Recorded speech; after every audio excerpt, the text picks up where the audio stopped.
Our objective is to ensure that the people affected by the invasion of Ukraine have a platform from which they can express their stories, while documenting this historical period for future generations. This is Rupert Slade at Budapest.fm, and we are at The People's Story. I am Rupert Slade. I'm an aspiring stand-up comedian, a long-term resident of Budapest, and with me today I have Gugulami Marcus Charmer, who has literally come from Ukraine, from Kiev, on Wednesday night, and it's very nice to have you here. I think it's very important to realise that many of the people trying to get out of Ukraine are not just Ukrainians, but also people from all over the world. And Gugu, I think you're from Zambia, am I right in thinking? Yes, I am. Wow. So how on earth did a young Zambian get to Kiev in the first place? Well, I got to Kiev in 2010 to study civil engineering. So when I got to, it was actually crazy because I had options. Do you want to go to Germany? Do you want to go to UK? Do you want to go to Ukraine? And I was like, Ukraine sounds nice. That is the maddest thing I've ever heard. So why Ukraine? I mean... It was different. Of course. It was different, and I didn't want to go to a place where everybody goes to. I wanted to go to a place where I would learn something new. I liked the language, so I wanted to learn the language so much. So I was like, okay, I'll go. Wow. So you've been in Ukraine for 12 years until last Wednesday? Almost 12 years until last Wednesday, yes. And how did you end up getting to Budapest? I know that's a long story, but we're interested to hear. Budapest. Well, let me say this. I think it was the morning when everything started. And I was in Lviv, the city of Lviv. It's on the western side, not like 5 hours from Kiev. So everyone is calling me saying, hey, you can't come to Kiev anymore. Kiev is under attack. And I'm like, what do you mean Kiev is under attack? So I go into my internet, checking everything. People are posting stories. Kiev is under attack. And the first thing that goes to my head is, okay, I need to go to Kiev. I need to get my son out of that place. Then everything goes quiet. I started to cry. I'm like, okay, what to do next? So first things first, everyone is calling from UK, from Zambia, family, friends.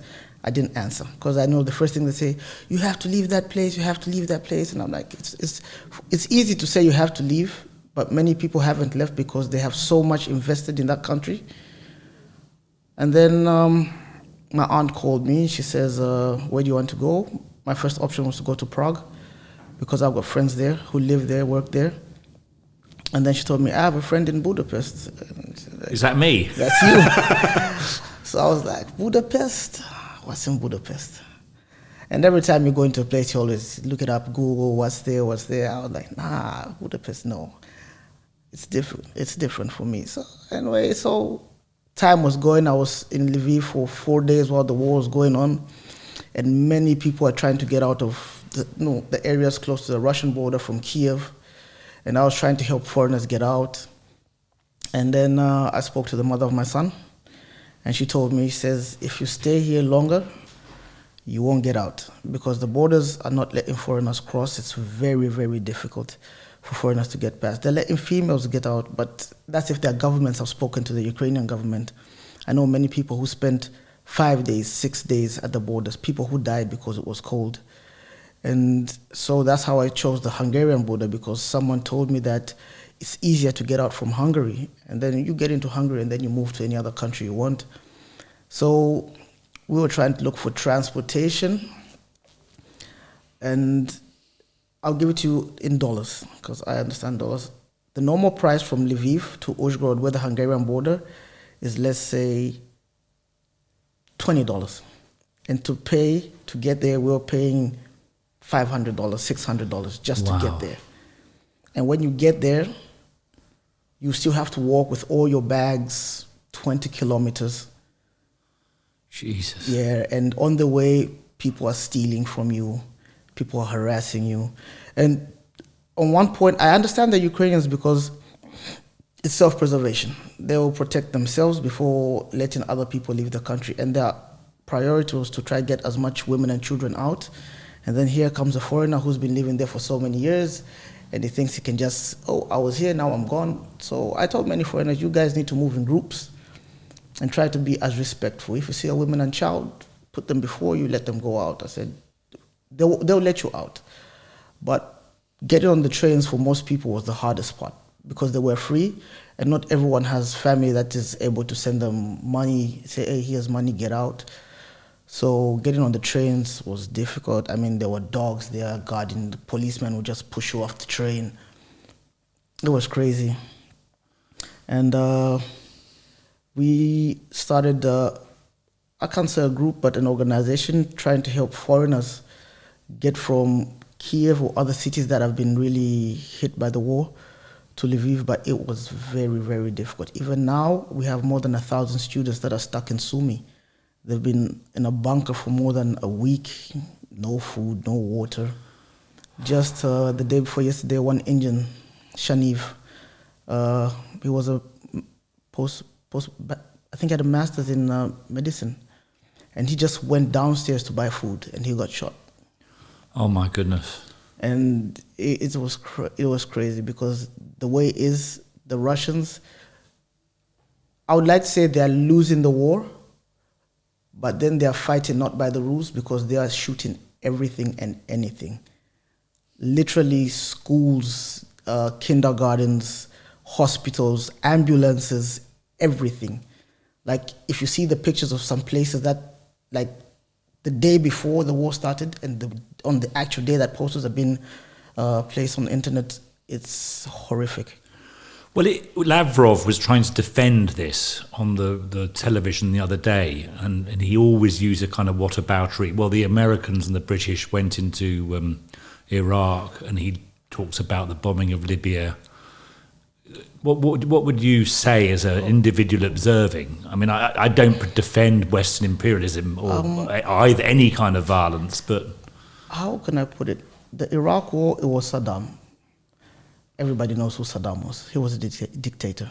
I was still in Africa and I knew Saddam was a dictator. When the Americans entered Afghanistan and Libya, for all I can remember, I don't remember national people from those countries protesting about it. And Ukraine has not attacked anybody. Ukraine is not in NATO. It's not in the EU. It's a sovereign country. So why do the Russians think it's part of Russia, or some of the Russians? That's political. The thing is, most cities near the Ukrainian-Russian border speak Russian. And there's the Donetsk and the Lugansk provinces that are mostly Russian speakers that trying to segregate themselves from actual Ukraine. So Putin tries to say that I am trying to save my people, but he doesn't understand that his people are in Russia. Because I speak Russian and I've got a Ukrainian passport does not make me a Russian citizen. I speak Russian, I speak Ukrainian. Does that make me Russian or Ukrainian? No, it doesn't. I think he's the type of person, it's very funny because there's many videos that show where he's saying, we will never attack Ukraine. None of our soldiers will ever enter Ukraine. And then he actually withdrew his forces from Ukraine. And I was sitting with my friend, I'm like, nah, this sounds very bad. How would he just withdraw all his forces, literally all his forces, and then boom, attack. From Belarus, from Crimea, from Sumy, from Kharkov. And everybody was shocked. And the thing is, the propaganda, the Russians are good at propaganda. Like, literally, in Ukraine, they have people who had come a long time ago, and they had rented apartments. They were waiting like sleepers. And these people are running around cities, putting marks where there's nobody. So Russian forces can actually land airplanes and deploy units there. They are stealing cars from people, causing looting. It's total confusion there. And the worst thing is, I understand, okay, it's war, but why would you kill women and children for what? Literally, child is walking outside and you shoot. Why? It's unthinkable. Like literally, they're sending rockets and anything, boom, boom, boom. But what's the end game? I mean, he's not got the army to go much further. I mean, the West could kill him, presumably. I mean, the sheer force. But he has a finger on the button, which is the terrifying thing. The finger on the button is not even the thing that scares me, is he does not care. Literally, he has got nothing to lose. And when someone's got nothing to lose, they can do the craziest things. So he's a little bit like Hitler in his bunker. I think he's Hitler 2.0 with better equipment, better arms. Like a few days ago, we read something that he's gone into his bunker. Why would you go to a bunker if you're doing something right? Like even the sanctions that are being done in Russia. You can imagine we were hoping that all these bloggers, famous people in Russia will be like, why are you doing this? There's nothing really that gives him a good reason to attack Ukraine. The president said, let's meet, let's talk. We're neighbors. I don't bite. Come, sit with me, talk to me. He doesn't want to. I literally think it's one of his like bucket list things. Get back Ukraine. Try to get the USSR back. Because no. He needs a legacy. He's got £100 billion in the bank. So he just needs a legacy, perhaps. 100 million, he won't do anything with that money. Literally, I have a feeling that Russia will be the next Korea. Locked from the world. You don't get in, you don't get out. Finished. It's bad. But surely the people will go on the streets eventually. I mean, however dangerous it is, if the living standards collapse and they get all their media taken away, their mobile phones taken away, surely at some point the Russian people will rebel. Yeah, but they're going to rebel not because of the war in Ukraine, it's because of their livelihood has been taken away. Yes, that's true. The people who have been protesting, there are videos, there are literally videos on Instagram where people protest and police come and beat them up, old men, put them in buses and take them somewhere.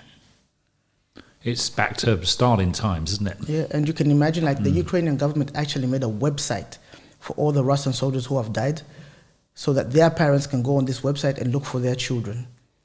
And then Putin has got some trucks in Syria that will actually cremate these people, not send them back to their families. And some of the soldiers that have been captured, they will speak to their parents and say, Mom, I was sent to Ukraine. We were told we're coming here and they will meet us with flowers and parade. He says, nah, they're shooting at us. They're telling us, why have you come to why are you invading our land? We didn't know this. Nobody told us this. I mean, what I think or what I've heard and what I know, even the people coming here to attack were just told, you are going to fight against Donetsk and the Lugansk, then why are you in Kiev? Why are you sending rockets from Belarus? Gosh. Why are you shooting women and children? Why are you attacking hospitals, ambulance? Why can't you let the Red Cross get through? And personally, how do you feel now? I mean, what is your feeling? I mean, you're now safe. You came to a Hot Paprika comedy club on Wednesday and probably drunk too much. And there was a kind of elation and freedom, but it must be awful. You've got a child back in Ukraine and then a wife or a partner. And I have a mother of my child. We're not together, but we talk. We're friends, and she's the mother of my son. I feel like I've somehow betrayed my friends because, like in Ukraine, most of my friends are young. So from 60 to 80, if you're a male, you can't leave Ukraine. So you can imagine he's sitting and saying, I'm not the fighting person. I said, well, if you don't fight, do something. Be a volunteer. And it feels bad because I left and I did not want to leave. 12 years, I mean, that's my life. I'm 30, 30 plus, so starting from scratch is very difficult and it feels bad. And when I'm leaving, I'm calling, I'm like, I have to leave my son, and I know I'm going back. It's 100%. I know I'm going back. But it's difficult. It's difficult because you're leaving everything behind, friends, family, people who supported me. And, you know, they'll tell you, yeah, you have to go. This is not your country. This is our fight. I say, it's not your fight. It's our fight. I literally say, this is World War III, but for now, only Ukraine is fighting Russia. We try talking to people, say everyone is saying NATO help us. I say we're not asking NATO or all these other countries to invade Russia. All we're saying is block the skies so they cannot send these rockets. and help us repel them to the Russian border. Finished. No one is asking. Ukrainians don't want to attack Russia. There's no retaliation. It's only defense. So what do you say to the argument that, you know, I mean, there's a huge number of intelligent people, liberal left people with similar politics to myself, who are arguing that, you know, we've obviously encroached on Russia by having, you know, making Poland, Hungary, Czech, and all the surrounding countries, NATO countries, and that's the reason why he's gone into Ukraine. Now, I don't buy it myself, but what do you say to that? Well, because it's a very, very well, you know, big argument that's put out there. It's very simple. Think of it as a house. So when you have your house, you've got your neighbor on your left and your neighbor on your right. Russia has not asked Ukraine to be part of some coalition group of countries. Why didn't Russia ask? You are asked to join a coalition. You can say no. It's not. You're not being forced. People are asked, and the governments want to do what's best for their country. And I'm sorry, Europe is like iPhone and Russia is like Android. People want the better thing for their children. Russia thinks of it as a threat because Ukraine is literally the last country, and if it joins the NATO, it means Russia is blocked. So that's the only thing they have against them. But who does Ukraine want to attack? You have not offered Ukraine anything. Say, let's make a coalition for ourselves. We speak the same languages. Let's try to do something. Let's make life better. No. So, by the way, guys, anybody who's listening who'd like to call in, we have a line which is Budapest.fm/UA. So please, you know, call in or send messages on Facebook, and we'll try and answer them. So, gosh, what now? Are you staying in Budapest? Are you going Well, I'm here for now, trying to get documents done. And hopefully the plan is to not move too far from Ukraine, because I know the further you go into Europe, the harder it is to get back to this side. So I'm just hoping for a chance that my son can get at least to the western side, and then I'll try to cross the border and get him out. But if the war was to stop today, I would move back to Ukraine, 100%. And how old's your son? He's 5 years old. And does he have any idea what's going on? He's loving it. Well, he thinks it's exciting, I suppose. It's like my dad during the Second World War. He thought bomb sites and things were the most exciting things in the world. He's living everything like it was before, but that's the thing. That's the only thing that keeps you a little bit calm, because he doesn't know. But then you can imagine children that walk by the train station looking for their parents. Parents are lost. Maybe the parents walk to the grocery to buy some stuff on the move, and don't buy the grocery, they got shot. And then the child is alone. You can imagine how many children lose their parents. It's crazy. Just yesterday in Zhytomyr, it's not far from Kharkov, one of the cities that is being attacked. They blew up I don't know if it's a gas station, and they're not even letting firemen put out this fire. They're still shooting. I said, literally, it looks like an extermination, because, man, the videos, the pictures, it's not a good look. For me, I think there's no even if the war stops today, Russia's not coming back from this. You remember the way it was when Germany did everything, and how long it took people to actually not forgive, but forget about what happened. This is worse. So the World Cup in 2006, and then suddenly they became a nation that everyone liked. Yeah. And they deserve it, because they've done an amazing revolution. And the thing is, that time, there were not many foreign nationalities living in different countries. But now, in every country, you've got millions of people from different countries. And the thing they don't understand is foreigners are also dying. And the countries that these foreigners come from are going to hold grudges too. I mean, why would an Indian person get shot?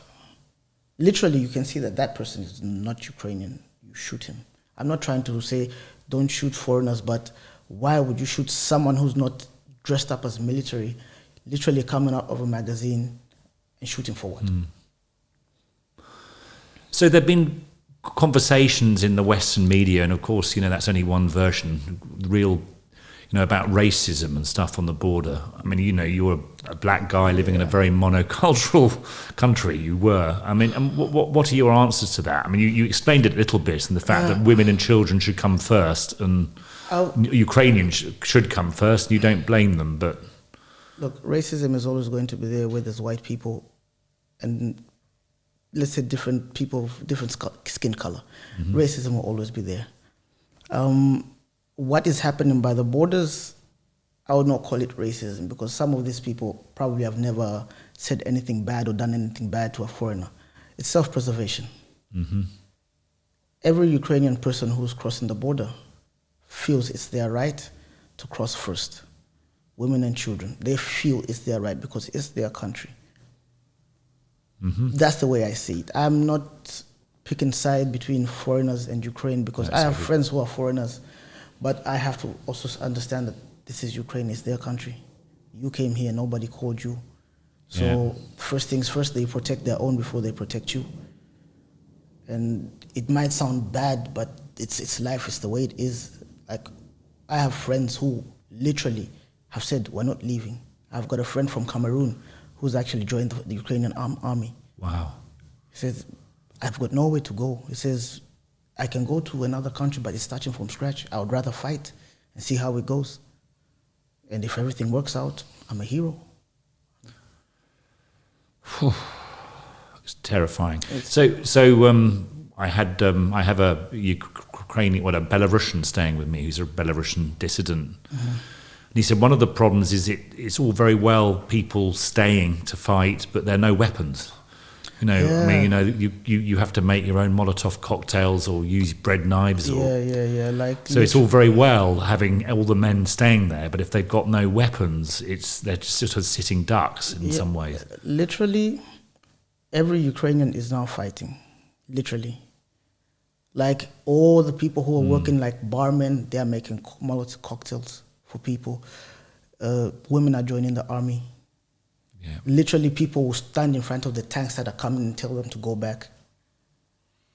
It's that bad. And the American government proposed to the Ukrainian president to get evacuated. He said, I don't need a ride, I need ammunition. Mm-hmm. Where to stay and fight. He's become a hero, hasn't he? I think he's the From best. A slight joke figure to an absolute hero. I think he is the definition of a leader. Because most of these leaders will sit in their offices and say, do this, do that. But this guy's there in the front. He's doing everything for his country. Everyone was laughing at him. You're a comedian. You don't know politics. I said, politics is lies. That's the thing people need to understand. Politics is a dirty game. So, and you're a guy married to a Ukrainian woman with a child, and one of the other myths that needs to be broken, which filters through into the West, is that Ukraine needs denazification. I mean, it's ridiculous. Why? But this is the argument that Putin tries to throw, and it can be picked up by people in the West. The thing is, it's very easy to read something and believe it. You need to see it. I have many friends who literally moving their whole business to Ukraine, moving their families. They say it's cheap to live. The people are very nice. People moving from Brazil, from America to Ukraine. It's nice here. Mm-hmm. Ukraine is actually a nice country. Like, I've been to UK. I stayed there 8 months and I didn't know my neighbor. Oh, we're a bit like that. You know me, though. Yeah. We've got to know each other quite well, haven't we? My first day in Ukraine, I do not understand what he's telling me. He came, he brought food, he brought vodka, let's drink. We don't understand each other. He's just showing me this, he's showing me that. They're very kind people. The people who, let's say the so-called racists, it's just, they don't know. And when people don't know, they're scared. Yeah. And they're a small minority, but they're quite loud. Yeah, and like, Mr. Putin can get one picture of a Ukrainian skinhead beating up a Russian, and then suddenly that's all over Russia Today. And it's they need to understand this propaganda. There's Ukrainians in Russia that like Russia. And they can pay somebody to say something against Ukraine. Mm-hmm. There's literally Ukrainian people who are being paid money because they don't have money to go against their own country. And money buys a lot. Money buys Yeah, sure. a lot. So it's very bad. Like my boss was Ukrainian. The person who gave me my opportunity as DJ was Ukrainian. He helped me. I was one of the most respected DJs in the country. I had no problems with racism for a long time. But it's there.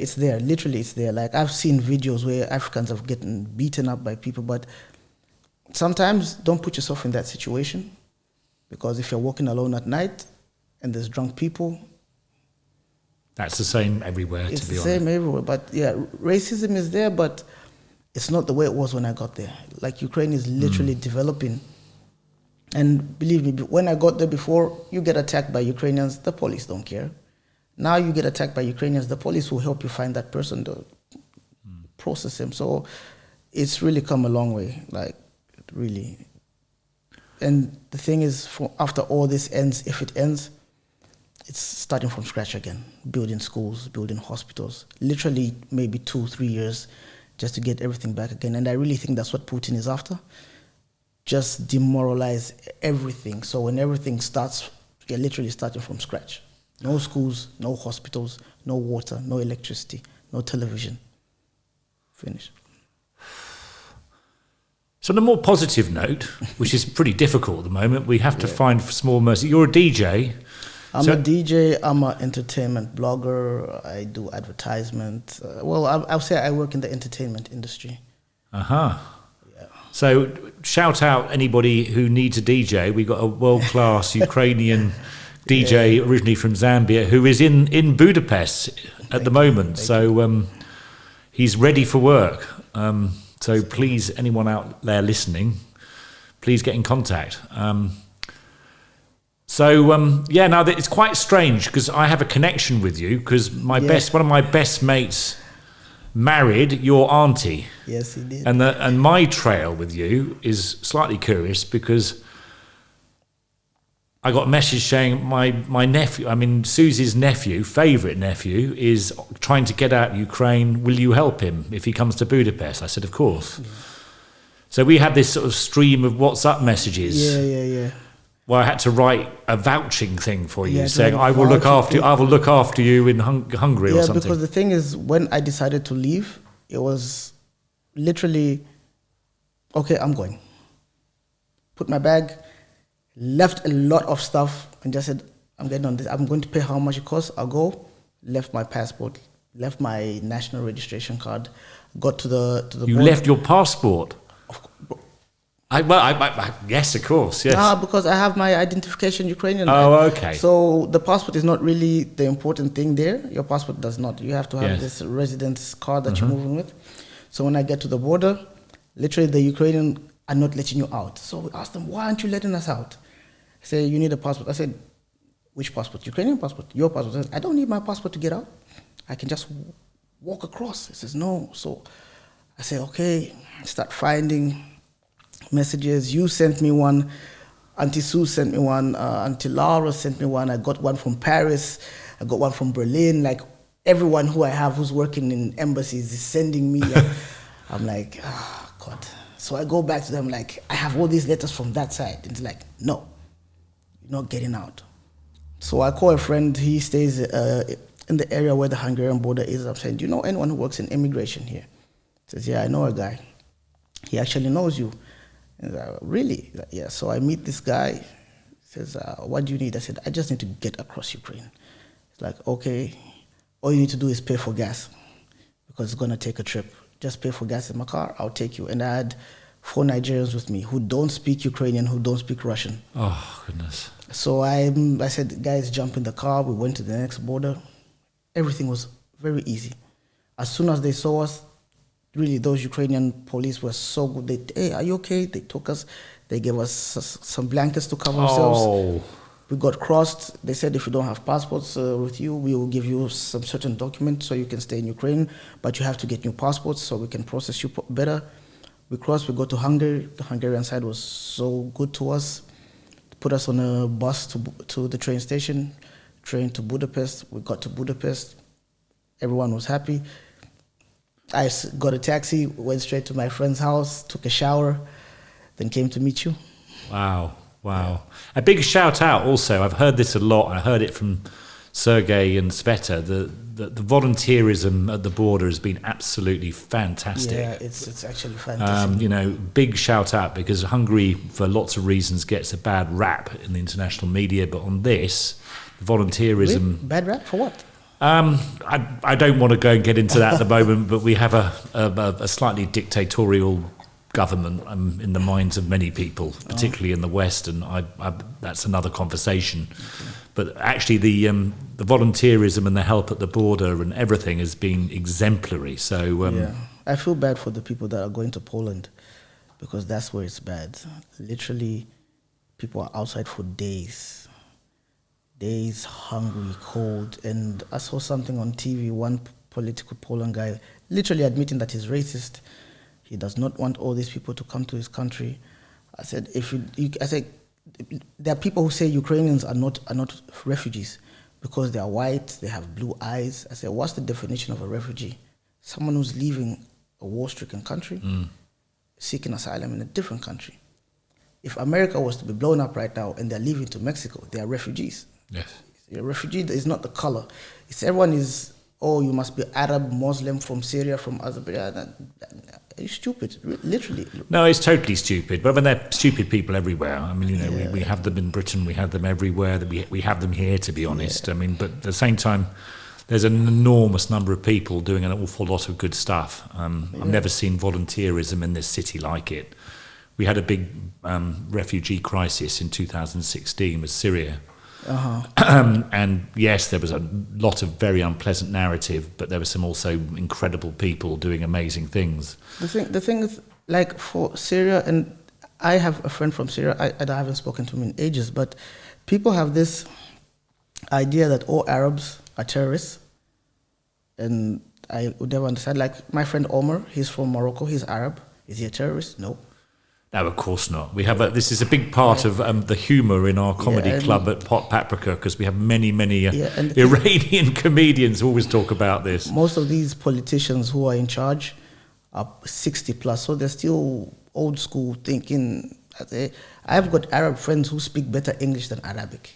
Yes. No, of course. People are people. The world is changing.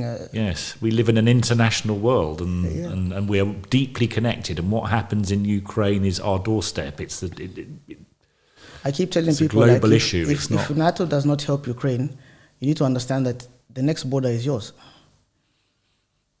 Yeah, or somewhere where he feels he has a right, like Estonia or Latvia, where there are a big Russian minority population. He can stir up nationalism and. The next border is yours, so it's not attack Russia, just repel Russia. Keep them by their borders and finish. It's logical. Everybody plays strategy games right now. Everyone wants to expand. So if he expands into Ukraine, you are next. And Europe needs to understand, if he keeps expanding, soon he'll be by the doors of Germany. What are you going to do? Well, I suppose the view is... Again, I'm not a politician, I'm not a strategist in war, but I suppose the argument is the moment we attack him outside of NATO grounds, and Ukraine, for whatever reason, isn't in NATO, then we provoke a world war. I mean... But the world war has already started. It's just that most countries are talking and Ukraine is fighting. Right. I mean, they asked to block the skies. You're not attacking them, just block the skies. Any rocket that tries to get into Ukraine... I think every answer is difficult, but I agree. I mean... It's politics, and everyone has something to gain in politics. No one asked for soldiers. They asked for ammunition, anti-missiles, tanks. They have the people. People are literally willing to fight. The sirens are going off. Normally, you're supposed to go to bunkers. People are standing outside registering. They don't care about the sirens. I know girls, 16 years, 17 years, 18 years old, they're ready to fight. Literally, why I feel Ukraine will win this war is that they're not fighting for money like the Russian soldiers. They're fighting for their home. Literally, everyone is fighting for their home. There's an old man, I think 80 plus, he gave all his money to the Ukrainian army. 100,000 hryvnia and $10,000. All he saved, he just gave it to them. So, On a personal note, I mean, this must be so difficult with a little boy back there. Do you speak to him every day? I spoke to him yesterday. And does he understand why Daddy's not here? Or oh my goodness, he doesn't know anything. And his mother is scared. She says, you don't know how it feels when you're here and you don't know if you can protect your child. I said, literally, you're not in a position to say anything. You can't do anything. You just have to hope. That's all you can do. The only thing you have is hope. Stay safe and hope that everything stops. Because even when I tried to find a way to get there, I said, if I get there and if I lose my life, I cannot support him. The best thing I can do is get out. Try and make some money and get some money there. And if the war stops, if Russia wins, you're still alive, you can get out. If Ukraine wins, you're still alive, you can get out. It's really bad because people can't get out that need to get out. People with disabilities are stuck in cities. They can't get out. They're just sitting at home. So soon there'll be no water, no food. No internet. No internet. And the Russians are looting everything. You can't get aid from outside the fighting areas. You can't get aid into the places. So soon people will start dying from hunger. And when people are hungry, they turn on themselves. So it's bad, it's bad, it's bad. Now, we're all watching in terror. My family, my friends are all watching on the news. What can we do? I mean, obviously we're not politicians as volunteers. Literally, nothing. No one person can do anything. It's governments. No, true, but there's a volunteerism. I mean, that's the only thing you can do. If you can push for a vote, send troops or send to Ukraine, the people have to vote because they need to understand that if they join this, there will be casualties. And most governments don't want to join because they understand that first things first, we protect our people, then we protect.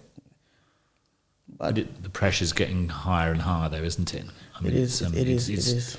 Because they're just talking. It's history repeating itself. It's very much like the Sudetenland back in 1938 or 39, isn't it? You remember when the war, no one wanted to help until I think it's London got blown up? No, it wasn't that. It was Germany went into the Sudetenland and there was appeasement. So fundamentally we said, it's a faraway land, there are German people living there, so it's Germans' right to go and own this, and we did blah, blah, blah. And then he went into Poland, and then by the time he walked into Poland, then the British decided to go to war.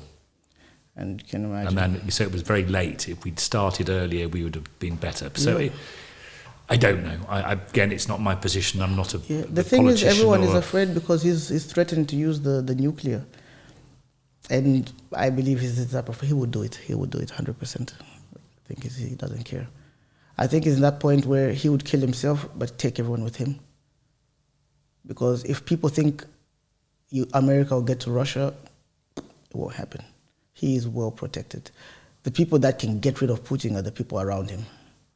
And for him to go to the bunker, it means he doesn't trust anyone. Literally.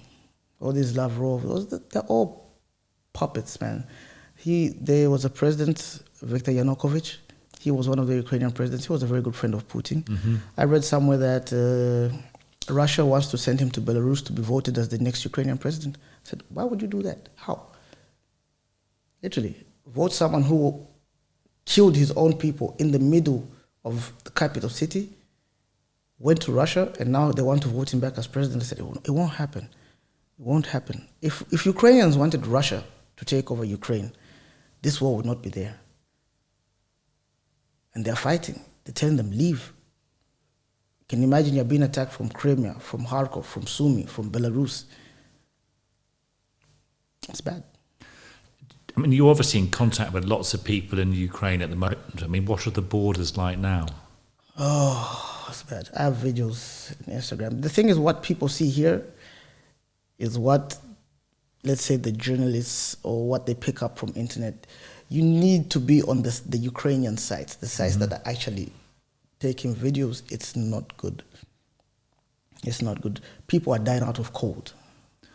Yes, I mean, this is what I've heard, that what is really needed is places to sleep and heaters because yes. it's so cold at night at the border. At the border. And, well, it's not that dangerous on the Ukrainian side as you're getting closer to the border. From the city of Lviv all the way to, because they have the borders with Poland, you get into this side, there's not really any fighting there. It's mostly guerrilla warfare, few insurgents that are trying to cause havoc. But people are afraid. You can imagine these people who have traveled from the other side trying to get to the border, hungry, no food, nowhere to sleep, with babies. Some people left with their cars. The cars ran out of fuel, so they have to walk with all their bags and stuff. Some people leave bags in their cars just to get the... People are actually taking their wives and children to the border and then going back to join the fight. Gosh. And you can imagine, Daddy said he's coming home. He's not coming home. You have no place to go back to. Even if you come back to Ukraine, your house has been blown up. You've got nowhere to come back to. Banks are frozen. Like, literally, it's difficult to get money in Ukraine. And right now, that's the thing that people need: food and money to buy food.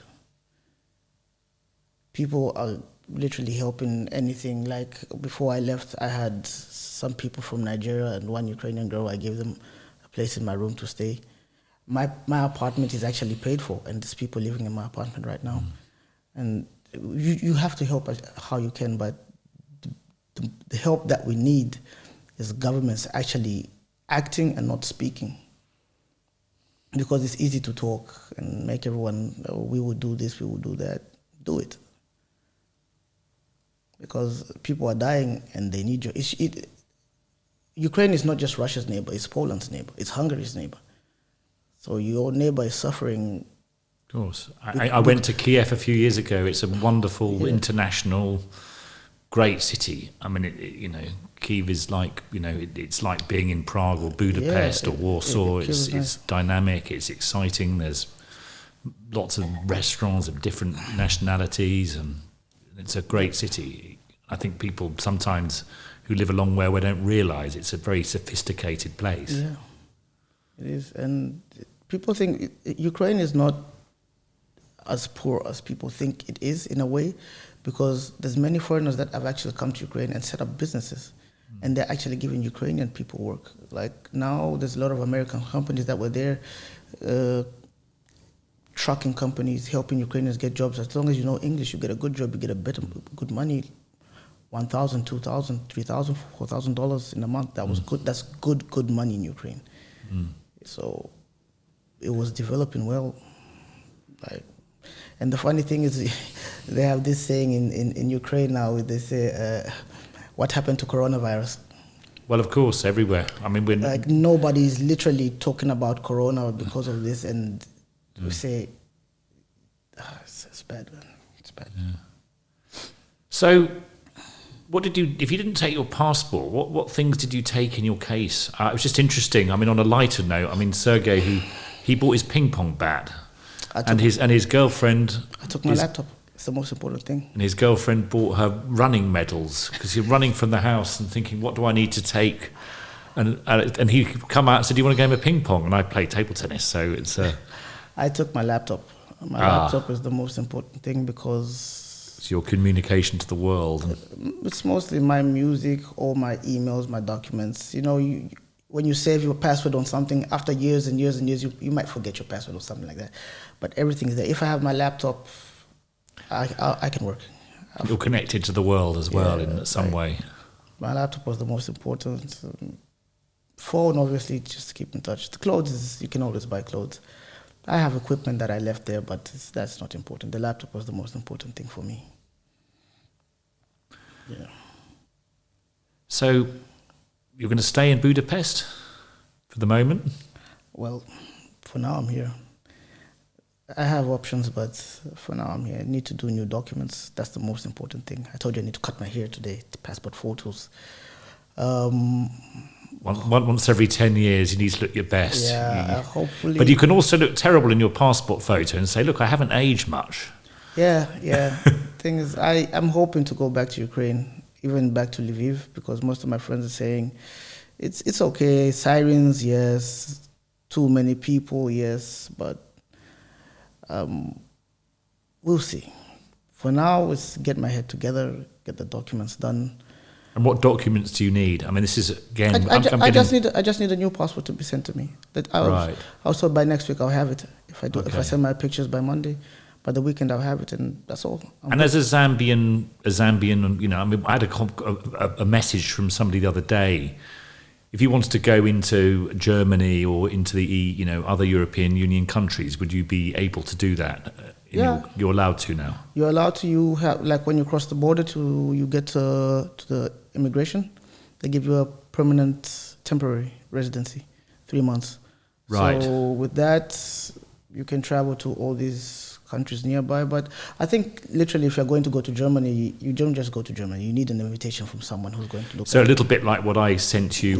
Because I will not lie. For some people, this is an opportunity to move from Ukraine into Europe. Yes. And people are crazy. The world is like. Well, Sergey, who we interviewed yesterday, everybody who's listening, we had another interview yesterday with Sergey, who's from Belarus. He was a Belarusian dissident who spent 5 years in a Belarusian prison. Oh my God! And in some ways, he's having a wonder. He says it's the biggest opportunity of his life. Yeah, because he can go to places he'd never have dreamed of. I mean, it's still traumatic and terrifying. It's an opportunity for people, but most of the friends I know. Most of the people I know, they did not want to leave Ukraine. People have invested, people have bought houses. Oh, great. No one wants to leave their home. I couldn't think of anything worse. You can imagine you work 10 years, you buy a house, and then you have to leave. And the house no longer exists anymore. Nothing. It's bad. So most people say we leave, we get together, and then if everything is good, we go back. Gosh. That's bad. I just hope that for the Ukrainians, everything gets better as soon as possible. And would you like to say something in Ukrainian to your friends in Ukraine and anybody who's Ukrainian? I can. Я хочу сказати всі друзі, що я дуже відчуваю, скучаю по вас. Все буде добре, слава Україна. I miss you guys. And what does that mean? I told them I miss you guys, everything will be okay. I feel your pain. Long live Ukraine. And me and Ray are sitting there in embarrassment, speaking virtually no Hungarian after years of being here, and you speak perfect Ukrainian. No, for you, my Ukrainian is not as good as my Russian, because when I moved to Ukraine, I was in a city where it's mostly Russian and Ukrainian. But over the years, I've learned Ukrainian.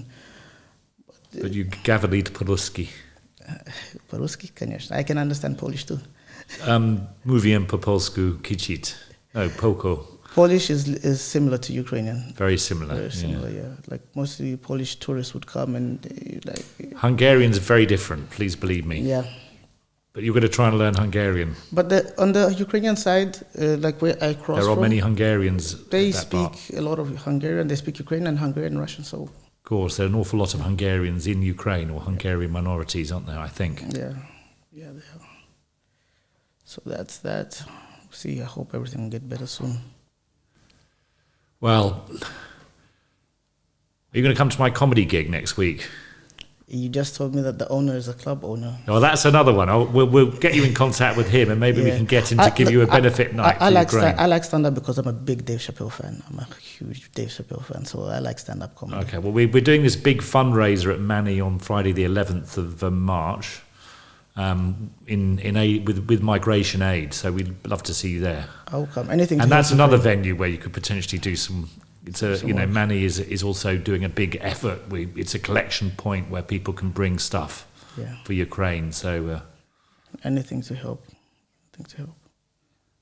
Yeah. So any chance of going to England to see my friend Pat? Pat, as Patrick says, Zambians are very polite, and you call him Uncle Patrick and Auntie Suze, and I find this all very odd because he's been my drinking buddy since I was in my early 20s. So, I tell you the truth, I don't like the UK. Oh, you don't like the UK? No. Oh. It's not not liking it because it's a bad place. It's not liking it because it's not my thing. People are too separate. Like, if you know someone from childhood, he'll probably be your friend till death. Like I said, you don't know your neighbor. It's not. Well, I have a little theory on this. The world is divided between heart places and head places. Yeah, it's more. And Britain is moved from Britain and sort of Scandinavia and Holland are very much the head, whilst Poland, Ukraine, Ireland are very heart orientated. I'll travel to visit them because I haven't seen a lot of my relatives in like 10 years. We haven't seen each other. I haven't seen my mom since I left, really. So, is your mum in the UK? Nah, I never know where my mom is. She's probably in Zambia right now. Mom, I know she retired, but I know my relatives would want me to go stay in UK because it's an opportunity to work. I said I will never work even if I'm making millions of dollars and I don't love the work I'm doing. I have a job that I like. I have a profession that I like. This is what I do. If I'm doing anything else, it's extra money. That's the way it is for me. And UK has got too many rules that.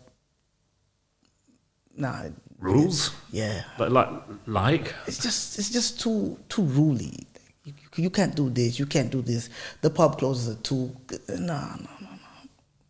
Ukraine was perfect. It was perfect. There were rules, but you could go around the rules without hurting anybody. What's going around the rules? Let's say, I give you an example. Clubs close at 4. If the club is packed, you can work to 6. In other countries, it doesn't work like that. No, that's probably true. Yeah. Probably true. I think we're probably less rule-bound than Germany, for example. Oh yeah, I've got a friend from Germany, Marco. He tells me he actually literally he's an IT guy. He literally came to visit Ukraine. He went back, came back, went back. He was making more than 10,000 euros a month. He says, "I'm leaving. I'm going to stay in Ukraine." I'm like, "You're leaving 10,000 euros to come make $2,000?" He says, "It's worth it." Really? He said it's worth it. Well, Berlin's quite cool, isn't it? That's quite unruly. He actually says the politics there are very bad. He says German people are suffering. I say every country's people are suffering.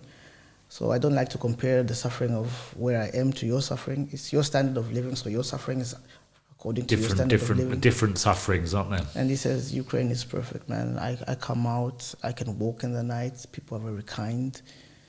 Literally, it's cheap. Everything is near. No one is harassing you. The police are very kind. So yeah, Ukraine is a nice place to stay. And it's a big tourist attraction. Well, me and my wife were planning to go to Lviv, so Lviv's supposed to be fantastic. Yeah, and people say it's a wee bit like Budapest was 25 years ago, in the sense that it's got that kind of beautiful architecture, it's got great architecture. And it's still a little bit anarchic. In Lviv, you can get by with English. Literally get by with speaking English. Most people speak English. Mostly, even the Ukrainians speak English. Most cafes you go to, you have an English menu, a Ukrainian menu. It's nice, very nice. Many Turkish people living in Lviv. A lot of Turkish people living in Lviv. I've got a lot of Turkish friends, and they said, we don't want to go back to Turkey. We're happy here. They open businesses, and they're good. So what sort of businesses were doing well in Ukraine? Any business. As long as they have people. Like many Turkish people will open a Turkish restaurant, and people travel to Turkey in the summer. So they'll taste their food. When they come back, they'll be looking for Turkish restaurants to taste the food in their own country. Most people open karaoke's. Ukrainians love to sing. They love to sing, yeah. They love to sing. Karaoke is good. But anything that has to do with entertainment, cafes, restaurants. They have a lot of fast food places that are also good. Well, Ray's been here for years, and we discovered, there's a Ukrainian restaurant 150 metres away from here. Really? Yeah. We can pop in and have a cup of coffee in a minute. And they speak Ukrainian there? They do. And Ukrainians are working in there? There's a Ukrainian-Hungarian working in there, and I think it's owned by Ukrainians. But it's a Ukrainian restaurant, literally 150 metres away. Wow. I need to go there. Yeah, that would be nice. I think there's about 9. I checked. Of course, I'd never really noticed, but with Ukraine so much in the news, we discovered there's 9 Ukrainian restaurants, but there's literally one 100 metres up the road. So we're trying to have a connection with them to introduce us to people to come and do this, because we're trying to do one of these 3 times a week to get a story out there. The thing is, most of the people who are actually leaving, seeking asylum because they've lost their homes, are going to Poland. because mindset, Polish, Ukrainian, Language. it's easier to adapt, so they'll go to Poland. The ones that are coming to Hungary, Slovakia, Czech, they live near these areas, so they probably speak the language, they speak Czech. I know many Ukrainians in Prague, some in Hungary, they speak the language, so they'll come here. It's not the Ukrainians that are coming from where everything is bad, because those are going to the nearest border, which is Poland. Right. The ones that come in here, they live around here. They just say, okay, it's an opportunity for us to leave, so we'll leave. Yes. Stuff like that, yeah. And Poland has got a lot of many refugees, isn't it? I think of all the border countries, it's got the most. Yeah. It's the most common border, so everyone goes there first. Most of my friends who left went to Poland. It's just me and Omar who came here. He was going to Poland and said, nah, Omar, we're going to Budapest. Let's go. I'd say everything is taken care of. Let's go to Budapest. But most of my friends are in Poland, and I said, it's the same. It's literally just different country, different currency, language has changed. Yeah, people are not happy. The good thing about this place is in Budapest, there's not so many people who have come here. Literally, they can actually fuse in, and you will not notice that they're there because most of them have rented apartments. They're not staying in actually the refugee camps. I think there's quite a few at the border, though, aren't there? I mean, I think... Where across there were not so many. And most of them, it's just passing through. Most of the guys came here, go to Budapest and go through, going to Denmark, to Netherlands, Germany.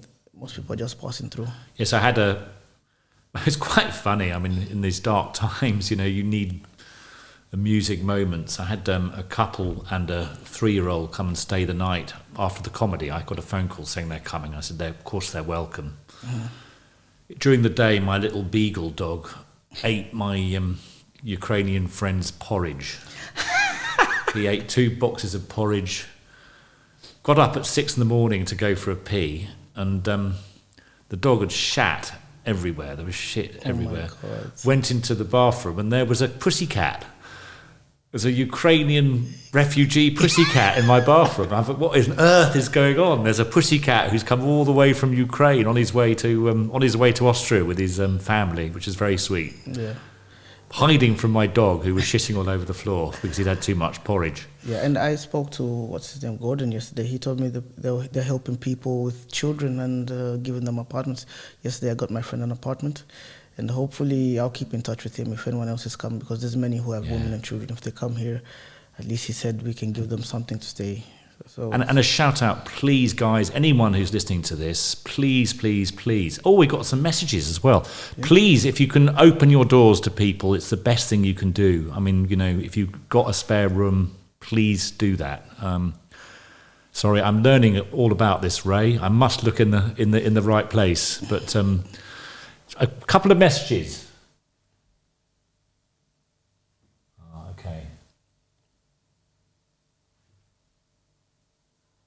Oh, right, okay, we got slightly... I'm not going to read those. 2 wrongs never make a right, whoever's posting those sort of things. But we're nearly done. It's fantastic to meet you. I've never been running around my house trying to find identity cards and trying to use my crap technology to send you a letter of acceptance here and letter of whatever it was that I have to send. And you're part of Budapest for the next... bit anyway, and we'll see you at the comedy. Yes, and you'll come on Tuesday, and I'll introduce you to the guys who run Easy Art, and maybe we could do a big fundraiser night for your DJing. Yeah, that would be nice. So we have about 20 seconds left. Is there anything you'd like to say in Ukrainian to the world? The world doesn't understand. I just want to tell people, you guys don't know how hard it is for the Ukrainian people. And until you've seen it, it's hard to explain. Words cannot explain what is going on there. People are literally suffering. So try to help if you can. God bless. Thank you. Thank you.